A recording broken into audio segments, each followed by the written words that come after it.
হাঁটু ব্যথা নিয়ে আর পারি না, একটু বসি।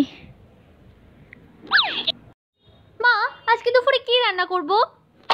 এদিকে আমি মরেছি আমার পায়ের ব্যথা নিয়ে, আর ওদিকে বৌমা রান্না করছে। ওফ, দাঁড়াও বলছি। বলুন না মা, দাঁড়িয়েই তো রয়েছি। কালকে ছেলেটা ফুলকপি আনলো না, সেই ফুলকপি আর আলু দিয়ে ভাজি করো। কিন্তু এই ফুলকপিটা তো আমি ফেলে দিয়েছি, কারণ ওই ফুলকপিটার এক পাশ নষ্ট হয়ে গিয়েছিল, এই জন্য।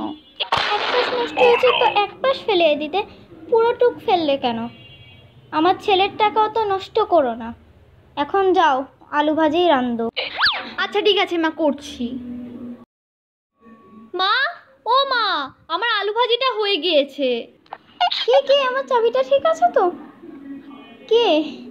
ও বৌমা, হ্যাঁ বলো। মা, আমার রান্নাটা হয়ে গিয়েছে। যাও, আমার ভাত আর আলু ভাজিটা আনো, সঙ্গে লেবু এনো। ভাত? কিন্তু মা, আপনি তো আমাকে ভাত রাঁধতে বলেননি, আমি তো শুধু আলু ভাজিটাই করেছি। আমি কি তাহলে তোমার মাথা দিয়ে খাবো? যাও, আমার চোখের সামনে থেকে দূর হও। যাচ্ছি।